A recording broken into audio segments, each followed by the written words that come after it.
kok ada HGU di atas hak mereka. Padahal mereka sejak sebelum Republik ada ini kan Sudah sudah tinggal di ada. situ. Sudah ada di negeri ini sebelum tahun 45. Kan mereka juga di konstitusi kita juga diakui ya, diakuinya hukum adat, diakuinya masyarakat adat.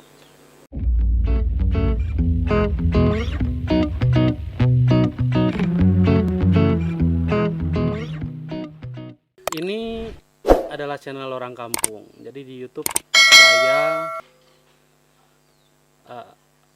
diskusi podcast bersama orang-orang yang unik gitu, yang orang-orang yang membela, ada yang membela kehidupan adat, ada orang yang punya pemikiran bagus, ada orang yang punya pengalaman yang luar biasa, dan saya berbagi cerita. Itu hanya berbagi cerita pengalaman kehidupan, supaya setiap orang itu memandang orang dari berbagai macam sisi. Kadang-kadang kan memandang orang dari satu sisi membuat konflik terjadi. Nah, jika kita pandang dari berbagai sisi, bahwa kita akan bisa memahami orang tersebut, mengapa dia begini dan mengapa dia begitu. Nah, hari ini saya coba dengan abang nih di channel kita ini, channel Orang Kampung, berbagi cerita kehidupan, perjuangan, dan aktivitas sehari-hari. Jadi kan abang ini kan dulu memang terkenalnya dengan aktivis. Jarang orang yang tidak mengenal Cion Alexander. Alexander Cion atau Cion Alexander?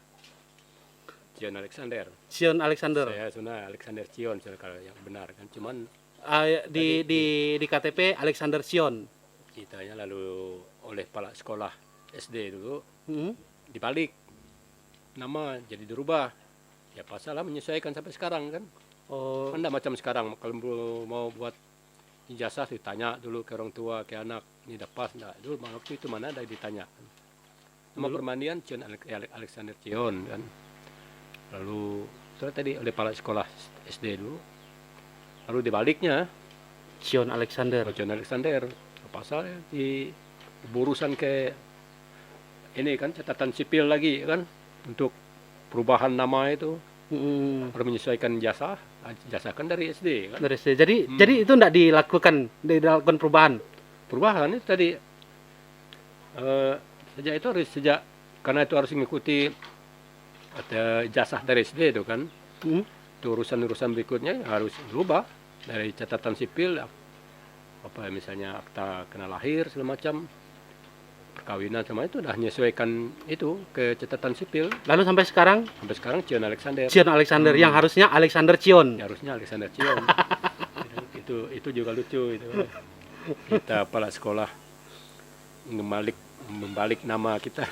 Di zaman dulu kan tidak ada konsultasi ke orang tua, dan orang tua hanya memberi nama sedikit saja gitu kan. Nanti baru ditambah kalau tuh. Tapi SMP-nya di mana SMP-nya? SMP dari SD SD? di Bodok. Di Bodok memang sampai SMA Yos. SMA Pontianak. SMA Pontianak. SMA Santo Paulus. Santo Paulus ya. Lanjut kuliah di Untan, Fakultas Hukum. Lalu langsung jadi aktivis. Aktivis ya. Selesai tamat langsung lamar, langsung terima. Oh. Dari 20-an orang yang lamar waktu itu kami yang lolos 3 orang ya. Termasuk mantan ketua DPRD, ketua DPR siapa yang provinsi dulu yang orang Landak, satu angkatan malah dia tidak lolos kan. Yang partai Minsen ya. PDIP. PDIP. Sempat kami satu angkatan lamar ke Banjarkasih. Waktu itu pertama aktivis di Credit Union. Enggak, memang di langsung dari SMA dan kuliah tuh udah selesai kuliah, udah langsung lamar, enggak perlu pakai jasa segala macam karena tahu mereka kan. Langsung lolos. Langsung jadi aktivis. Tamat kuliah tuh langsung jadi aktivis. Kuliah belum selesai berarti. Hampir ada 90%. Udah 90%. Jadi waktu itu aktivisnya bergerak di bidang apa waktu itu? Ya itu grup Yayasan Banjarkasih itu Pontianak. Ada yang kebetulan kita di bidang pemberdayaan sumber daya hukum masyarakat adat kan, LGBT itu. Lembaga Bela Bandung atau Lino masih sampai sekarang masih eksis lah. Itu tadi yang ngurus berkaitan dengan urusan masyarakat adat, kemudian konflik dan penguatan hukum adat, lembaga adat. Ya intinya berkait pemberdayaan sumber daya hukum masyarakat adat. Tapi waktu itu tahun berapa itu? Tahun Tahun 94 94. dengan 94. Selesai 94 tadi. Langsung ke itu kan, ke Aktivis tadi. aktivis ya. Ya sampai Aktivis bidang hukum. Apa yang dilakukan aktivis, salah satu kegiatan yang dilakukan aktivis itu di Pancur Kasih yang mendampingi kegiatan realnya gitu, pengalaman kegiatan realnya. Ya, namanya pemberdayaan kan. Pemberdayaan kan harus masyarakat adat yang berdaya, bukan aktivis yang berdaya, bukan pemerintah yang berdaya. Ya kita harus memperkuat masyarakat adat, terutama yang berkaitan dengan harus paham hukum adat, harus paham hukum negara. Itu pelatihan hukum kritis gitu. Itu pelatihan paralegal. Jadi supaya masyarakat paham tentang hukum adat, hukum negara, sehingga kalau ada perusahaan yang masuk, ada kebijakan, ada aturan pemerintah, masyarakat sudah mampu memahami, mampu mengkritisi, dan mampu berhadapan gitu. Itu yang maksud dan tujuan pelatihan pendidikan hukum kritis itu. Kalau penguatan ya utama ya, karena kita ini ada hukum negara, hukum lokal ya, kita dorong harus berimbang, dua-duanya harus hadir, harus dikuatkan dan lebih mengedepankan hukum lokal, hukum adat itu dalam proses-proses tadi pemahaman berkaitan dengan berhadapan dengan pihak luar, dan juga berkaitan dengan di internal juga kan, karena paham orang kita ini kan ya pada sudah tercemar juga kan pemikirannya. Iya. Tapi pandangannya misalnya seolah-olah hukum adat itu tidak berdaya, tidak kuat lagi. Tidak kuat. Seolah hukum negara yang paling kuat. Maka disebut ada istilah hukum positif. Itu hukum negara, hukum yang positif kan. Berarti hukum adat hukum yang negatif gitu. Berarti kan seolah-olah memposisikan hukum adat yang tidak ada ya. Negatif artinya kan tidak ada gitu. Ibarat kalau istri kita bidan mulai hamil tidak hamil, kalau negatif berarti kan tidak ada kan, kalau positif berarti kan jadi. Itu dikesankan seperti itu. Seolah-olah hukum adat, lembaga adat ini memang dianggap negatif, dianggap tidak ada gitu, dianggap lemah. Maka hukum negara ini yang harus kuat, yang positif, yang ada, yang harus pakai, yang harus digunakan.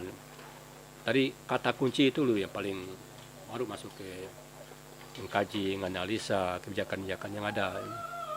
Tapi dari kecil apakah ada cita-cita mau jadi aktivis? Dari kecil nggak tahu aja lah, namanya panggilan kadang bisa berubah-berubah. Dulu bangga ya lihat tentara gitu Pak. Jadi dulu mau jadi tentara? Mau jadi tentara dulu, ingin Mau jadi jadi tentara. tentara. Kan rumah kami di Bodok itu kan, rumah pasar itu kan tempat pertama ini ya, ABRI masuk desa dulu, masuk kampung dulu. Iya. Jadi kontrak rumah kami di pasar tuh kan, bangga lihat tentara tadi, gagah kan. gagah, kemudian bawa senjata loreng hijau. Menarik juga waktu itu masih SD. Jadi cita-cita waktu SD mau jadi tentara sampai SMP. Kuliah SMA di Santo Paulus Pontianak ya. Angkatan berapa SMA-nya? Kalau SD itu angkatan 74 ya. SMA 80-an, SMA 82 ya. 82 SMA. Selesai 86. Masuk SMA Santo Paulus. SMA-nya 86. SMA 86 selesai. Di SMA Santo Paulus ya, termasuk bangga juga lah, karena jarang ya kita orang lokal, orang kampung bisa masuk SMA ya, favorit gitu. Favorit. Tapi waktu itu kan susah juga kita orang kampung, dari kampung masuk SMA favorit di ibu kota provinsi lah kan. Ya. Tapi pasti ada yang membawa gitu kan. Pertama ya peluangnya kebetulan abang kebetulan sudah tinggal Pontianak, abangnya tua, dia jadi tugas di Rumah Sakit Antonius. Jadi artinya dari sisi tinggal sudah ada abang gitu, tempat tinggal gitu. Sudah ada lah tempat tinggal. Tahun 80-an itu kan langka orang kita kan, langka di Pontianak. Kalau ada pun tinggal dengan orang, kadang ya ngikut orang itu ikut ya ikut terbawa arus oleh orang gitu kan. Iya. Sehingga kalau waktu itu juga belum ada asrama kan, asrama yang dikelola misi. Nah, ada macam kayak bukan sekarang kayak ada asrama sepakat, ada asrama Petrina, itu belum ada. Belum ada ya? Belum ada.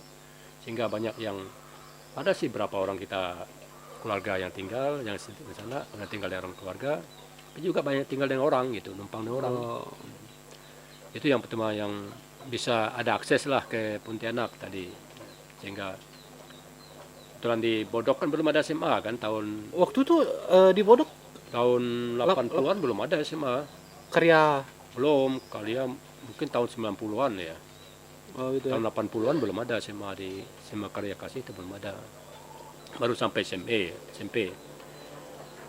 Nah, itu jadi tua yang kedua ya orang tua juga kuat mendorong gitu.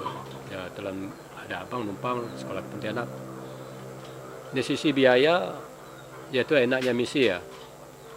Biaya biasa orang kampung deh kan kita kan beda dengan dari sisi biaya orang di kota itu kan rata-rata mata sipit orang berduit kan toke-toke besar kan. Jadi biasanya kan ada pertimbangan ya agak beda lah di sisi uang sekolahnya agak kurang gitu kan. Agak beda. Itu biasa dikatakan apa subsidi silang gitu kan. Subsidi silang. Jadi yang mampu tadi menombok yang kurang mampu gitu. Kalau kita tidak mampu ya kita ajukan ke kepala sekolah atau kepala ketua yayasan kan Bruder, saya tidak ingat siapa Bruder waktu itu. Jadi bedakan gitu kan untuk SPP. Kemudian yang tantangannya adalah ini tadi di sisi fasilitas yang kita agak jauh ya dari kampung, orang kota kan ada sisi fasilitas mendukung dari kendaraan, kemudian juga mereka didukung oleh fasilitas untuk les segala macam. Iya, kita hanya sekolah, kita mengandalkan ngandal sekolah saja. Sekolah paling pulang pun masih main, Pulang kerja dia. masuk kerja di rumah kan, bantu keluarga, bantu orang rumah kan dari ngasuh anak sampai cuci piring, angkut air. Tapi itu menarik sih, jadi membuat kita jadi dewasa, membuat kita jadi ya bisa ngerjakan segalanya lah kita. Bisa jaga anak, abang, bisa dapur rumah, ngepel rumah, nyuci, segala WC, maaf kata kan, angkut air kan, air waktu itu kan belum masih di sumur di belakang gitu, diangkut. Setelah SMA langsung lanjut kuliah. Dan SMA tadi, tanpa biasa kan orang kecil. SMA tadi rencana dari SD jadi SD SMP rencana mau jadi tentara. SMA berubah lagi. Berubah. Tahu karena di sekolah pastor, sekolah misi tadi rencana mau jadi pastor. Aduh. Ada panggilan ke biarawan kan? Kuat mau jadi pastor kan. Masuk kelas 3 timbang punya timbang. Tahu lalu ragu gitu kan. Kan kalau dari SMA Santo Paulus itu kan harus ke Topang dulu. Topang dulu. Tuh 1 tahun. Akhirnya tidak jadi karena lihat kenapa tertarik menjadi pastor tadi. Itulah tadi.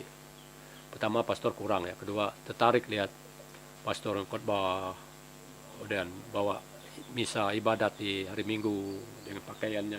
Jadi itu menjadi daya tarik juga gitu. Iya. Kebanggaan juga. Jadi ingin jadi pastor gitu.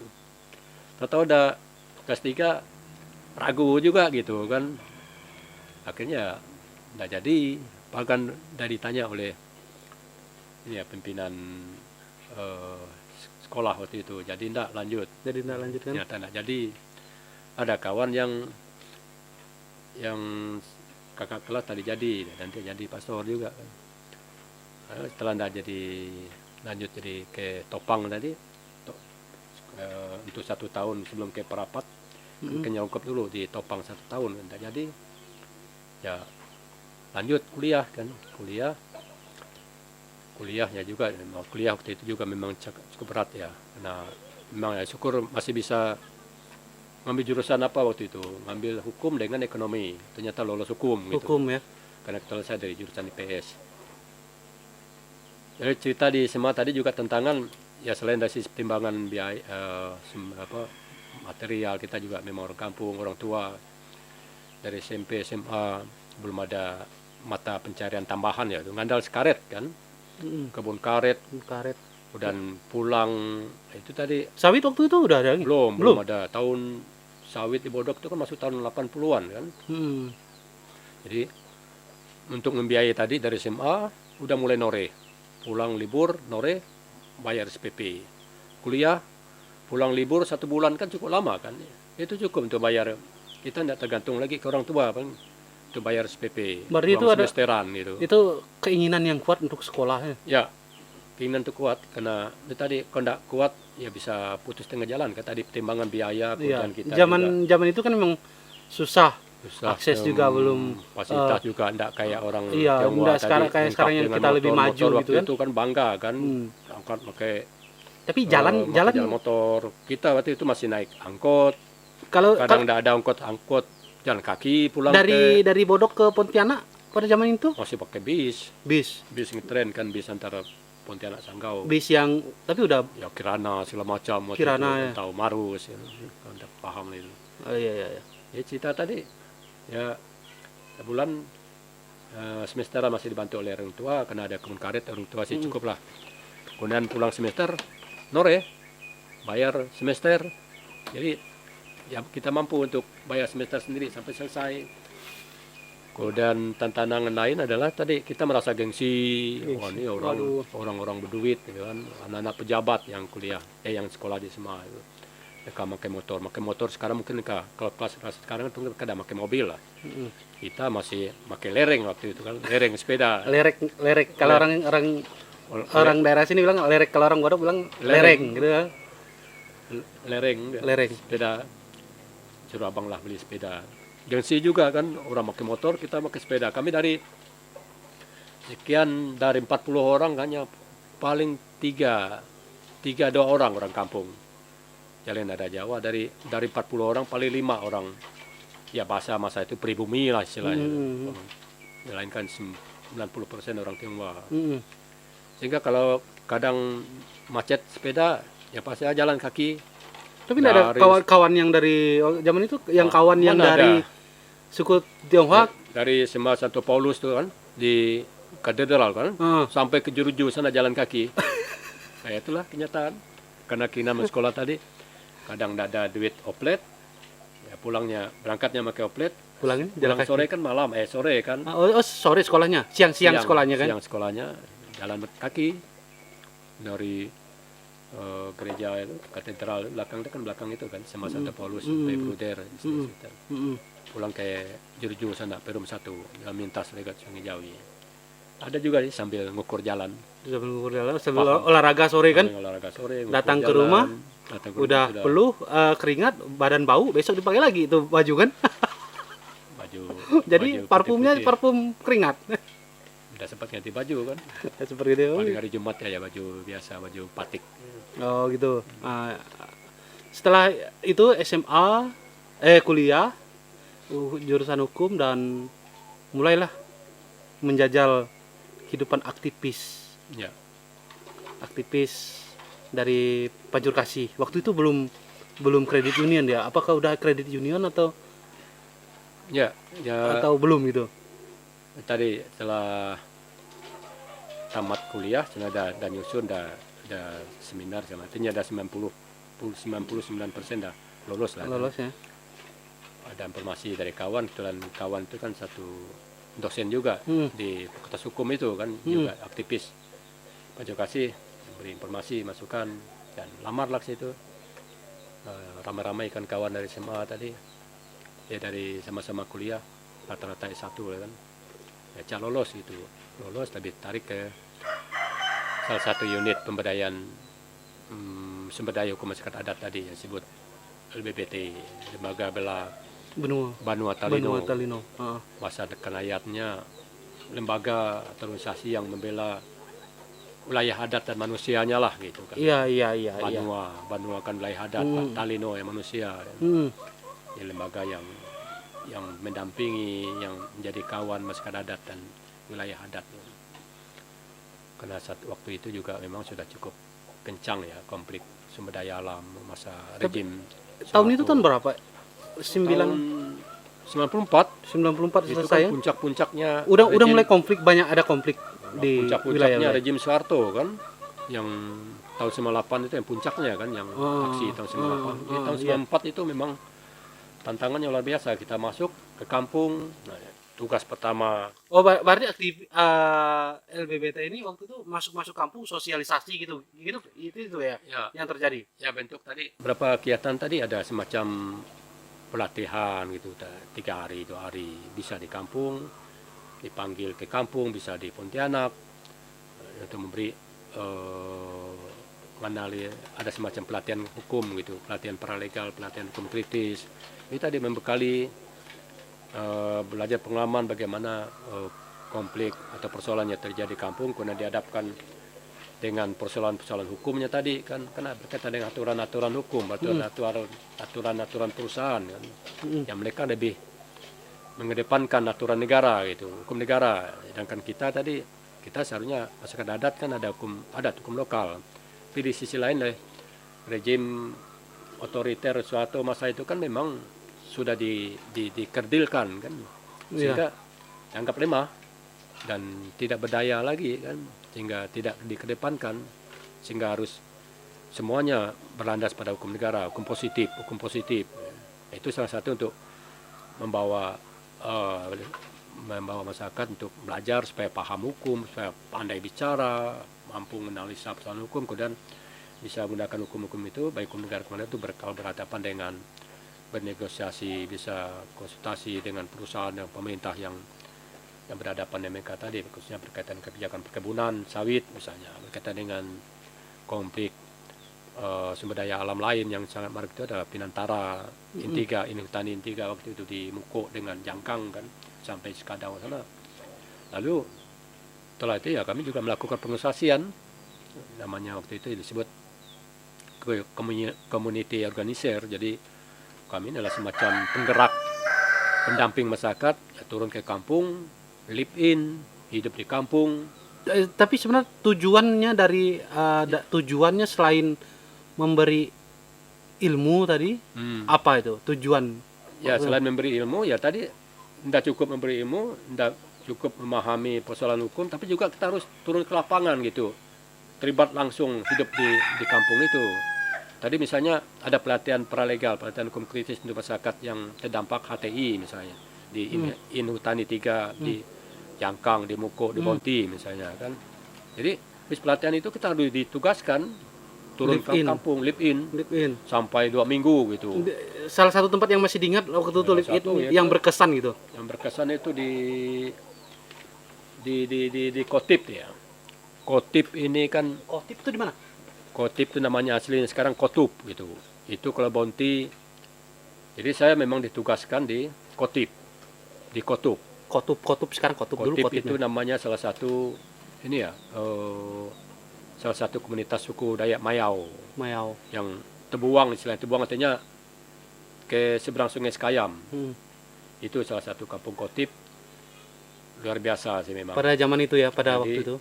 Kalau ke kampung itu seminggu 2 minggu turun dengan jalan yang luar biasa, berkelok-kelok itu, pernah sampai mau terjun dari naik turun bukit, nurun lagi. Tapi itu udah pakai motor? Udah pakai motor YT juga waktu itu lah kan, dari kantor kan. Tapi dengan medan yang luar biasa berkelok, kemudian naik terjal, maaf kata ya, nyawa taruhannya gitu. Musim hujan apalagi kan. Susah pulang kan? Dari Bonti itu kurang lebih bisa lewat Sungai Sekayam, kadang pakai motor air, kemudian bisa juga dari jalan darat tadi. Itu, tapi gimana lagi karena memang ini sudah tugas, sudah panggilan ya, hidup di kampung, ikut orang kerja ke ladang, ikut orang ya acara di kampung kita ikuti semua kan, membaur, apa yang orang kerjakan, malam kita harus ngobrol, untuk diskusi. Jadi hidup di kampung, acara gawai, acara apa segala macam kita ikuti, acara adat. Pokoknya artinya kehidupan di kampung itu harus kita ikuti, kita tinggal live in 2 minggu sambil kita ya berproses untuk mendampingi tadi persoalan-persoalan berkaitan dengan Inhutani 3 tadi yang merampas tanah masyarakat adat tadi kan. Tapi live in waktu itu yang dirasakan manfaatnya sampai sekarang? Ya, banyak manfaat ya, kita hidup di kampung ya. Maksud saya itu manfaatnya bagi orang kampung itu, bukan bagi kita. Kita kan mencari, memberi ilmu, live innya menyadarkan masyarakat bahwa keadaan sekarang ini seperti ini. Jadi dampak positifnya sampai sekarang akibat dari live in itu sampai ke dampaknya. Ya, saya kira dua-duanya ya, tapi lebih banyak untuk masyarakat. Pertama tadi masyarakat merasa tidak ditinggalkan gitu, ada kawan, gitu. Ada orang dari luar yang sebagai kawan untuk diskusi malam hari, untuk ya tadi lebih ya berkaitan dengan persoalan-persoalan mereka hadapi kan, berkaitan dengan konflik perkebunan tadi. Nah, kita diskusi dengan Lipin tadi, mereka merasa dikuatkan gitu kan, mereka merasa diteguhkan, mereka merasa ada kawan gitu kan. Jadi juga ya kalau ada kaitannya dengan pihak perusahaan, pihak pemerintah, ya kita juga menemani mereka ke dinas terkait, misalnya kan ke desa, ke kabupaten untuk menemani mereka. Tapi waktu zaman itu apakah aman wali sudah ada masuk udah terbentuk atau gimana? Kan pertama Pancur Kasih nih, yang Pancur Kasih ya. Waktu itu Pancur Kasih yayasan ya, gimana? Yayasan berbentuk yayasan atau yayasan grup besarnya? Grup besar ya. Pancur Kasih grup besarnya. Kan? Apakah waktu itu aman atau wali atau aktivis yang lain sudah ada, tapi belum masuk ya? Ya, sudah masuk. Cuman waktu itu kita ya dengan kawan satu grup lah itu waktu itu masih di Pancur Kasih. Ada bidang pemetaan, kemudian ada masuk CU, jadi CU Lantang, CU Pancur Kasih ya. Jadi kita di kampung itu selain memberi masukan, menjadi kawan untuk diskusi persoalan-persoalan hukum berkaitan dengan persoalan yang mereka hadapi, persoalan tanah, persoalan adat, tapi juga kita masuk ke pemberdayaan ekonominya gitu, sosialisasi CU, terutama waktu itu memang grup Pancur Kasih yang CU Lantang, CU Pancur Kasih lah kan. Ya kita ya sosialisasi CU, ya akhirnya terbentuk supaya mereka juga berdaya dari sisi ekonomi, sosialisasi CU supaya mereka berdaya secara ekonomi masuk CU. Dan mungkin TP yang paling terpelosok adalah di kampung tadi, dimulai dari kampung gerakan CU ini. Kita buat TP di kampung Kotip yang jaraknya dari kota kabupaten sangat jauh sekali, Bodok saja dari kabupaten kurang lebih 10 kilo kan, kemudian dari kota Bonti itu tadi juga sampai kurang lebih 10 kilo kan ke dalam kan. Tapi kita harus mulai masuk dari kampung untuk penyadaran ekonomi tadi. Dari ekonomi tadi kan. Saya potong. Cari ya. Gantung sana di dinding. Saya potong dulu. Jadi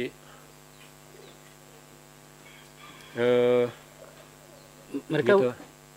CU udah mulai masuk zaman itu kan. Jadi kita bersamaan bersinergi gitu dengan CU, kemudian CU juga mulai masuk, dan capaiannya adalah akan jadi anggota CU, mereka paham hukum, kalau ada masalah mereka kritisi, mereka mampu berhadapan dengan perangkat-perangkat perusahaan, berhadapan dengan perangkat desa yang menjadi saklaknya perusahaan kan. Ya capaian di bidang pemberdayaan sumber daya hukum tadi, ya mereka kuatkan lembaga adat, mereka kuatkan hukum adat, gitu. Mereka budaya mereka juga kuatkan, sehingga tempat-tempat berkeramat juga dikuatkan kan. Kan ini sebagai kekuatan masyarakat adat. Di sisi lain dampak dari pendampingan itu ya kampung Kotip dan sekitarnya tidak masuk HTI gitu kan. Mereka bertahan meskipun di dalam cukup konflik internal kan, ada yang pro dan kontra.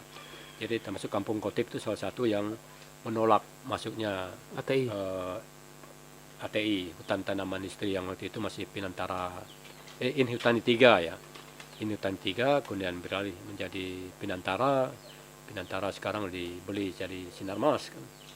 Itu dampaknya. Kemudian CU tadi ya mereka jadi anggota CU, kemudian berdiri TP di Kotip itu, kemudian berkembang sebagai pendana ekonominya, kemudian setelah itu baru berkembang ke kota kecamatan, baru berdiri TP pusatnya di kota kecamatan Bonti itu.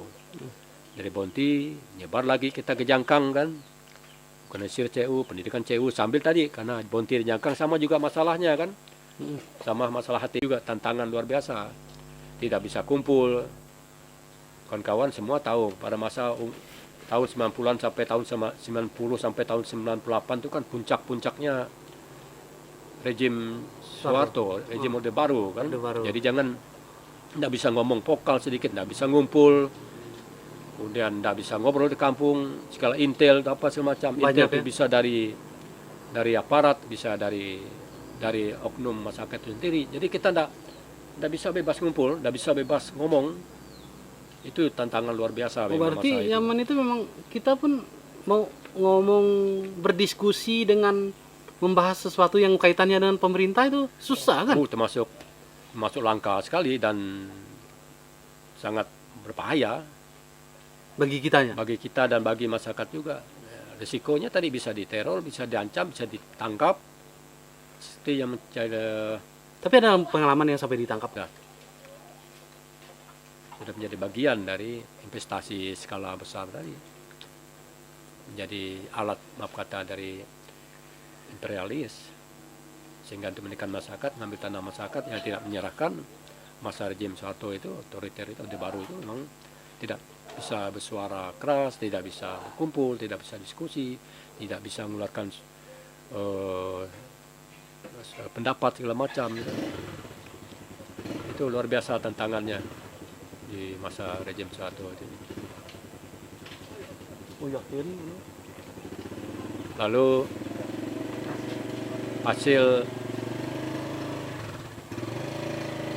selain hasil dari proses penegosiasian tadi, kita menciptakan orang-orang yang kritis ya, dari tokoh-tokoh masyarakat, orang-orang kritis, ada yang bisa berani tampil, kemudian juga mereka mampu mempertahankan tanahnya sendiri. Kalau kita tidak ada, mereka sudah mampu berhadapan gitu, mereka sudah mampu mengkritisi.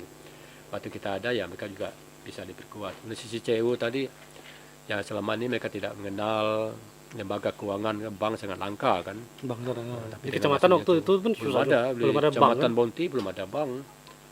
Mereka mengenal lembaga keuangan sehingga mereka nyimpan, mereka ngelola, meskipun skala kecil ya. Karena sumbernya juga waktu itu memang masih sangat terbatas ya. Di sisi lain, untuk memperkuat wilayah adat tadi ya dengan melakukan pemetaan. Jadi tanah adat, wilayah adat itu harus dipetakan, yang didukung oleh lembaga PPSDAK waktu itu. PPSDAK itu pemetaan partisipatif ya, melibatkan masyarakat, melibatkan seluruh masyarakat, hanya pemetaan yang partisipatif, artinya pemetaan yang melibatkan seluruh masyarakat. Ya. Sehingga itu juga sebagai sarana, sebagai alat bahwa memperjelas wilayah adat mereka, kemudian juga menjadi mereka juga paham di kampung mereka, di wilayah adat mereka itu ada apa saja, misalnya ada sungai, ada kebun. Nah, ini harus ke depan mau diapakan. Tapi intinya sebagai alat untuk menyampaikan kepada pihak berusaha bahwa ini harus dipertahankan, ini ada wilayah mereka. Esis kumadat ya juga harus dijaga, dikuatkan gitu kan. Itu artinya sampai ke pemetaan wilayah adat. Ya. Pemetaan wilayah adat sekarang kita coba dengan pemerintah itu menjadi bagian dari untuk didaftarkan ke pemerintah, bisa jadi ada peta yang dibuat oleh masyarakat. Jadi saya potong, kalau setelah itu aktivis Pancur Kasih masuk ke Wahli atau Aman. Ya, tadi tingkat lokal tadi jaringan tadi ada ekonomi tadi CU berkaitan dengan penguatan wilayah adat, itu tadi ada PPSDAK. Berkaitan kalau dengan diskusi penguatan yang lain di sisi lingkungan, di sisi masyarakat juga ada Aman juga sudah terbentuk sebelumnya ya, dan Wahli sudah jauh terbentuk sebelumnya. Jadi pertemuan-pertemuan penguatan dan pertemuan itu juga melibatkan kawan-kawan jaringan lah, yang untuk kawan-kawan Wahli, Aman dan lembaga lainnya, ada Huma gitu. Cerita masuk ke Aman, bergabung, konsolidasi apa istilahnya, bekerja sama dengan Aman. Waktu itu Pancur Kasih, apakah mereka bekerja bersama Aman atau memang berjalan sendiri-sendiri, lalu kolaborasi? Kalau Pancur Kasih dengan itu kan grupnya tadi kan ada kurang lebih 20-an lembaga ya. Itu ada bidang mengurus hutan adat, ada lembaga adat, ada CU, ada pemetaan wilayah adat, kemudian berkaitan lingkungan ya juga Aman kan ini berkaitan dengan masyarakat adat ya. Juga menggandeng Aman ini memang di luar grupnya Pancur Kasih ya, tapi dari sisi gerakan itu sama gitu. Hmm. Dari sisi kegiatan itu sama, saling mendukung, saling menguatkan, saling berkolaborasi itu sejak lama lah. Kemudian dalam perkembangan terakhir sekarang dengan kita dengan masyarakat di sini di Kuala Dua ini khususnya di Sanggau, Kabupaten Sanggau khususnya, ya, kegiatan kolaborasi ini kerjasama diperluas lagi, diperkuat lagi. Akhirnya ya kita tidak bisa bergerak sendiri, masyarakat tidak bisa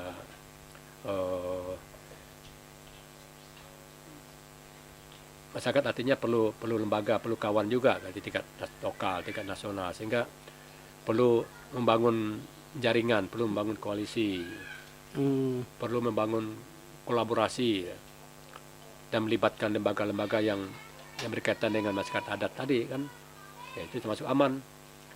Sehingga kita di Sanggau tadi dengan kawan-kawan yang di Sanggau yang beraktivitas di Sanggau selain tadi Pancur Kasih, kemudian bidang ada sawit uat juga kan di nasional.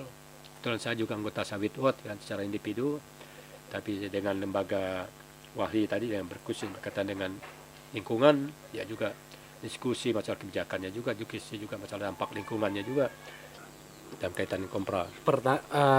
Pertama bergabung dengan WALHI itu apa yang dilakukan gitu, perjuangannya gitu. Ya, saya sebagai orang aktivis saya juga berkaitan dengan pemberdayaan sumber daya hukum tadi, tapi juga tidak bisa lepas dari kata kunci jaringan tadi, kerjasama dengan berbagai lembaga ya, termasuk juga WALHI. WALHI itu kan lebih fokus ke persoalan konflik lingkungan, kerusakan lingkungan kan, termasuk juga persoalan tanah adat juga. Artinya ada relevansi ya juga, sehingga ya saya juga merasa tertarik dan dipakatikan kawan untuk bergabung di WALHI juga, sehingga kerja kolaborasi, kerjasama ini juga artinya saling melengkapi, saling menguatkan. Di sisi lain ada yang menguatkan sumber daya hukumnya, di sisi lain ada yang memperkuat lingkungannya tadi, isu lingkungannya dengan WALHI, berkaitan dengan aman tadi, berkaitan dengan penguatan masyarakat adat, wilayah adat, hukum adat secara menyeluruh, lembaga adat. Tapi saya potong, perjuangan kok memilih berjuang bersama WALHI itu untuk memperjuangkan lingkungan. Apa motivasi sebenarnya kan? Kalau dari segi ekonomi perjuangan nih kadang-kadang kan kalau kita mengharapkan imbalan perjuangan untuk kehidupan kan sangat kurang, sangat kadang-kadang tidak ada gitu kan. Apa yang menjadi daya tarik atau mau gitu berjuang bersama mereka? Ya, saya itu tadi memang dari awal memang sudah rasa terpanggil ya jadi aktivis. Ya kalau kita bandingkan dengan kawan-kawannya sudah dari kuliah maju ke politik, artinya sudah menjadi posisi yang strategis di politik, jabatan di pengurus partai, kemudian sudah jadi dewan. Kawan-kawannya masuk ke birokrasi, angkatan saya itu rata-rata ada kepala dinas, kepala bidang gitu kan. Apalagi ada yang jadi pengusaha sekarang kan. Pengusaha juga ya, dan rata-rata jadi pengusaha. Tapi abang memilih jadi aktivis. Saya menjadi aktivis yang dari awal dan tidak bisa lepas karena itu, karena merasa saya ini juga menjadi bagian dari masyarakat adat kan. Saya juga menjadi bagian dari kampung, orang kampung yang ya merasa tidak bisa terlepas dari adat, tidak bisa terlepas dari tanah sebagai sumber kehidupan, tidak bisa terlepas dari sungai yang menjadi bagian dari hidup kita, yang bisa terlepas dari hutan yang menjadi bagian dari hidup kita. Sehingga artinya masyarakat adatnya harus utuh dari sisi wilayah adatnya tetap terjaga, kemudian dari sisi alamnya juga masih tetap terjaga, dari sisi lingkungan juga tidak minimal itu bisa diminimalisir pencemarannya, kerusakan segala macam. Ini menjadi bagian hidup yang tidak terpisahkan dari masyarakat adat kan itu. Meskipun ada investasi yang masuk dengan sawit, dengan tambang sekarang, itu artinya juga ya meminimalisir ya untuk dampak ini tadi. Tapi dengan kita bergabung di lembaga-lembaga yang kita menjadi aktivis dan kita bergabung dengan berbagai lembaga tadi, pertama tadi ya kita semakin diperkuat sumber daya manusia kita, memiliki kemampuan, kapasitas, tapi juga memperkuat gerakan kita lah, karena kita berjaringan tadi kebetulan berkaitan masyarakat adat yang konflik dengan perusahaan investasi sawit misalnya, tapi berkaitan dengan dampak dari sawit kan ada juga kerusakan lingkungannya, tanahnya digusur, sumber daya air, hutan yang dikonversi menjadi lahan, sehingga kita perlu menjaga dan meminimalisir itu dengan melibatkan kawan-kawan yang di Walhi gitu kan. Atau kalau berkaitan dengan persoalan tambang, sekarang maraknya di Sanggau, tambang boksit juga sudah menjadi isu yang sangat besar juga sekarang kan, dengan tambang boksit di berbagai kecamatan, ini juga menjadi bagian yang tidak bisa terpisahkan, karena bagian yang berkontribusi merusak lingkungan selain dari sawit tadi yang merubah sempadan sungai, merubah hutan menjadi sawit, kemudian masuk HTI tadi dari monokultur, kemudian dengan masuknya lagi terakhir isu tambang juga semakin memperkuat maaf kata perampasan, tanda kutip perampasan tanah dan wilayah adat itu, menimbulkan konflik, menimbulkan kerusakan lingkungannya semakin masif. Dengan kalau kita Anda bergerak, siapa lagi gitu? Ya. Kalau kita tidak bergabung, Siapa lagi kan? siapa lagi? Kasus konkretnya yang sekarang terjadi yang lagi diperjuangkan, salah satunya Wali atau aman apa di wilayah kita, di wilayah Kabupaten Sanggau lah khususnya. Ya. Nah, salah satu kasus yang lagi diperjuangkan untuk melindungi hak masyarakat nih.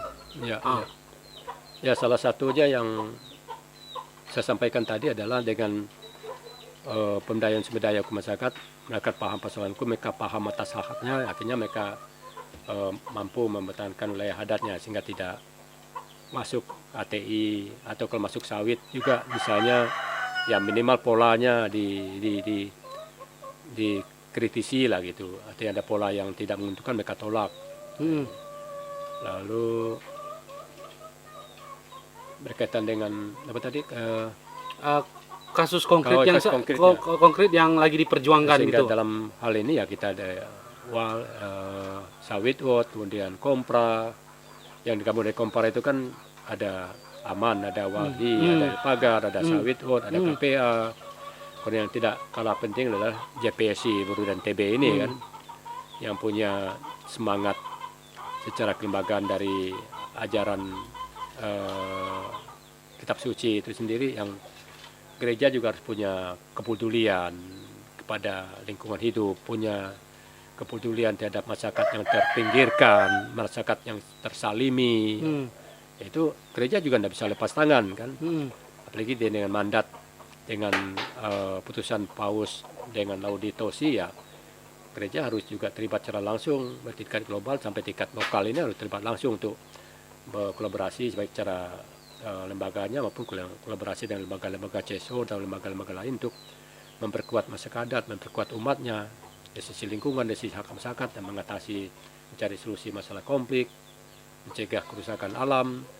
Itu yang menjadi bagiannya. Artinya kita juga dengan lembaga gereja juga berkontribusi, juga berkolaborasi, peran JPSI dan TB juga selain dengan CSO, lembaga gereja. Juga ada beberapa misionaris, pastor yang juga menjadi aktivis juga, bahkan sebagai penggerak, bukan ya aktivis, artinya dia juga sebagai penggerak, dia juga memfasilitasi ya pertemuan-pertemuan, bahkan terlibat langsung dalam pertemuan kampung, terlibat langsung dalam pertemuan dengan pemerintah. Itu ada beberapa pastor yang secara pribadi, secara lembaga juga tidak diragukan lagi untuk bergabung di situ karena tujuan dan misi itu. Lalu aktivis kadang-kadang kan enggak yang dilakukan itu apakah tidak menghambat investasi terhadap negara? Kan orang datang untuk berinvestasi dan bertanam. Sekarang kan euforia sawit. Ya, kita dari sisi kondisi terkini ya memang tidak bisa terlepas ya dari pengaruh investasi ya, begini investasi yang berskala global kan, kepentingan global, kapitalisme global, yang juga berkolaborasi dengan bank-bank lokal memberi pinjaman dana berkaitan dengan perusahaan-perusahaan lokal, dan hal mereka menggandeng perusahaan-perusahaan lokal kan untuk menggarap, untuk mengolah investasi baik itu tadi sawit tambang sawit dan segala macam itu kan.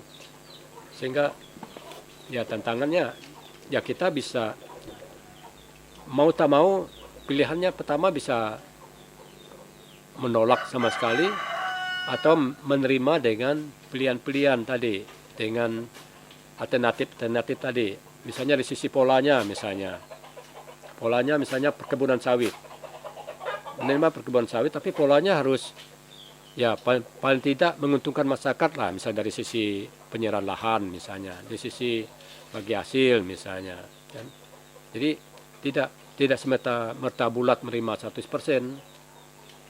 Tapi di sisi lain memang masyarakat memang punya tantangan ya, memang harus ada pendapatan alternatif, ada investasi alternatif. Di sisi lain itu harus dikritisi juga dari sisi sistemnya, dari sisi polanya misalnya. Sehingga pilihannya tadi ya memang ada yang betul-betul mampu bertahan, menolak sama sekali, tapi ada juga yang menerima tapi menerima dengan catatan tadi, dengan bargaining yang cukup kuat kan. Tapi ada juga yang kata menerima dengan pasrah, istilah kita daripada tidak ada kan, istilah kita sanggau tadi apa jongah ya. Apa jongah? Menerima seadanya, pasrah gitu. Pasrah dalam arti pertama ya memang karena tidak paham persoalan itu kan, tidak paham dampaknya. Yang kedua ya memang karena juga tekanan baik secara internal tadi ya, mereka oknum atau tokoh masyarakatnya juga sudah diperalat oleh investasi tadi sebagai saklak kan. Sampai kecamatan ada oknum kecamatan juga sebagai saklak, apalagi terlibatkan segala aparat keamanan yang menjadi bagian saklak. Itu terpaksa karena diteror, ditakuti tadi, diancam tadi. Yang kedua ya diimingi janji-janji tadi. Janji awalnya bagus kan. Orang kita lokal ini kan betul-betul jujur, betul-betul pasrah kan. Ya percayalah ada orang luar yang membawa janji iming-iming yang bagus. Ibarat lah, tahun 70-an ada lagu Teluk Bayur kan itu enak, merdu suaranya.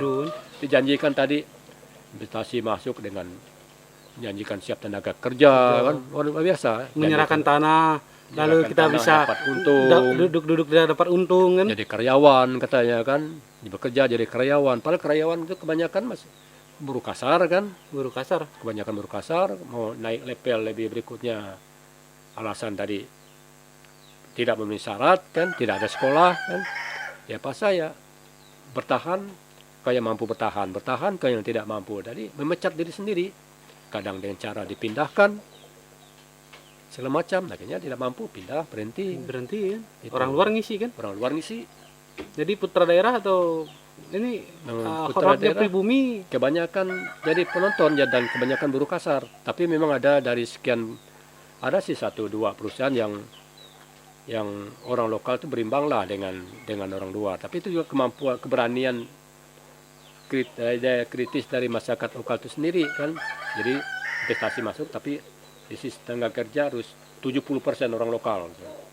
Dan itu melalui proses baik dari sisi mandor, kemudian krani segala macam sampai ke manajer. Itu sudah ada orang lokal. Tapi sebaliknya ada perusahaan tertentu yang rata-rata mandor ke bawah gitu. Udah puluhan tahun melalui perjuangan panjang, melalui demo semacam, melalui pemagaran baru diperhatikan gitu.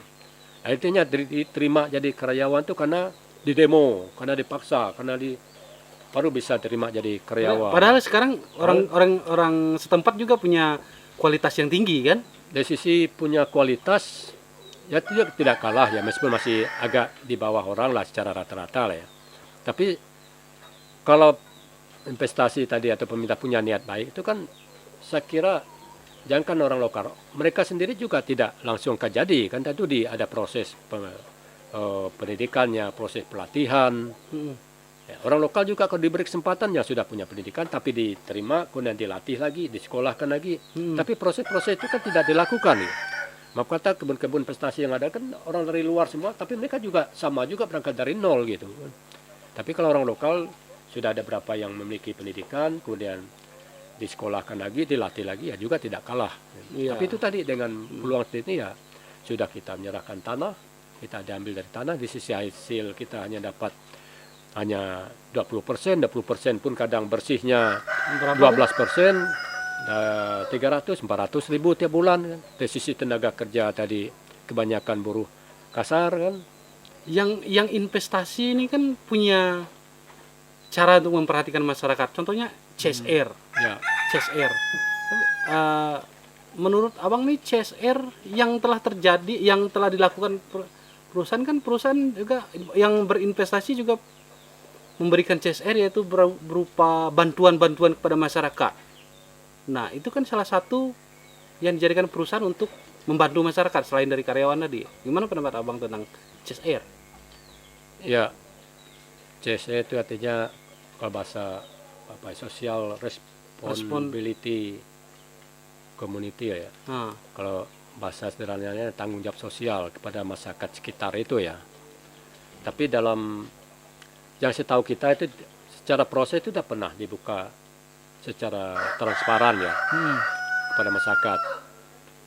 Belum pernah dibuka secara transparan, misalnya dalam misalnya kewajiban mereka itu berapa sih, berapa persen sih dari keuntungan, ada yang mengatakan 2%, ada yang mengatakan 4% dari keuntungan bersih itu disisihkan sebagai dana sosial. Kayak ibarat CU itu kan memang kita paham lah, itu memang CU atau koperasi itu memang ada dana sosial, itu aturan 2% itu. 2% ya. Itu tuh dana sosial. Jadi kalau investasi kita tidak tahu, tidak pernah dibicarakan secara terbuka. Cara kebijakan juga antara ngambang juga, antara ada dan tiada kan. Sehingga terakhir memang kita dengar ada kebijakan pemerintah provinsi, Gubernur Kalimantan Barat dengan DPR, didorong oleh DPR untuk memastikan dana CSR ini, tanggung jawab sosial kepada masyarakat sekitar ini dalam bentuk perda gitu. Kita lihat ya, semoga ini suatu bagian dari tanggung jawab perusahaan yang didorong pemerintah tadi melalui Dewan untuk memastikan bahwa dana tanggung jawab sosial itu pasti dan tepat sasaran itu. Dari sisi kebijakan juga jelas dijamin dalam perda, misalnya diatur dalam perda minimal 2%. Itu artinya selama ini artinya masyarakat tinggal hanya mendengar saja gitu. Mendengar ada dana CSR. Lalu yang kedua, di sisi kebijakan itu masih gantung juga. Dalam undang-undang perkebunan kita belum melihat ada poin tertentu yang mengatur itu dana CSR 2%, 4% itu juga tidak ada diatur. Perda juga belum ada. Dan baru ini didorong sudah hampir 40 tahun perkebunan sawit di Sanggau ini baru ada berapa anggota dewan baru mendorong mau ada perda tentang tanggung jawab sosial. Tapi dampak tadi kan dengan tidak ada tanggung jawab sosial perusahaan kepada masyarakat sekitar, misalnya anak-anak petani yang berprestasi, itu pemberdayaan misalnya. Ada anak-anak petani yang berprestasi, seharusnya kan dari dana CSR itu tanggung jawab sosial kan bisa diberi beasiswa misalnya kan ke jurusan-jurusan yang sangat dibutuhkan, sehingga dia pulang bekerja di perusahaan itu, sehingga artinya bisa mengimbangi tenaga lokal kan. Tapi dana CSR dan pendidikan atau pelatihan untuk itu lebih cenderung hanya untuk karyawan, anak-anak karyawan, tapi anak-anak petani yang berprestasi itu sangat minim sekali, jauh sekali. Penjaringan juga belum ada kan, tidak ada gitu. Kemudian yang bantuan-bantuan paling yang kita pernah dengar hanya untuk bantuan-bantuan karitatif kan, ya, sekedar untuk tempat ibadah, fasilitas umum itu pun juga tidak seberapa. Lalu yang paling substansi sekali adalah proses pengajuannya, proses keterbukaan itu tidak pernah dilibatkan masyarakat. Misalnya dari tadi ada informasi 2%, ya. Itu berapa dari 2% keuntungan? Kemudian peruntukannya untuk apa? Tidak pernah dibicarakan. Seharusnya kan dibicarakan bersama masyarakat kan itu. CSR itu fungsinya untuk apa kan? Seharusnya dibicarakan, secara proses dibicarakan, lalu penggunaannya juga dibicarakan secara bersama-sama. Misalnya untuk yang bersifat karitatif berapa persen, yang untuk pemberdayaan berapa persen, untuk infrastruktur jalan berapa persen. Itu tidak pernah dibicarakan, baik secara proses maupun sasarannya, termasuk juga nilai duitnya juga tidak pernah. Hal itu kewajiban perusahaan, tanggung jawab perusahaan terhadap masyarakat sekitar. Itu jalan lah misalnya, infrastruktur. Kebanyakan seharusnya dari kehadiran perusahaan di janji awal itu kan nanti akan masuk jalan yang bagus. Ada pendidikan, saling pendidikan tadi, pekerjaan. Tapi juga infrastruktur dijanjikan jalan, ternyata banyaknya menggunakan fasilitas jalan negara, jalan desa. Kemudian proses tidak rawat juga. Contoh misalnya kita lihat yang konkret, banyak rusaknya jalan-jalan antar kecamatan, jalan antar desa. Itu mau cara aksi, mau cara pagar, cara portal ke perusahaan, baru mereka bisa turun, menurunkan alat, menurunkan material, batu selama membantu. Tapi kalau betul-betul kerelaan mereka membantu memperbaiki jalan desa itu tidak pernah sama sekali dengan melibatkan desa, sehingga banyak jalan-jalan antar desa, jalan poros itu yang gunakan jalan antar desa juga hancur lebur. Kompra kegiatan aktifnya dan perjuangannya seperti apa? Ya, Kompra itu. Kompra kepanjangan dari ya, semangatnya tadi lahirnya Kompra kan tadi saya jelaskan di awal kan banyak CSO yang bekerja, yang beraktivitas di Sanggau, baik di tingkat nasional maupun di tingkat lokal, baik itu Walhi, Aman, ID, Pagar, KPA, Sawit, Ward, termasuk JPSI, Budan TB.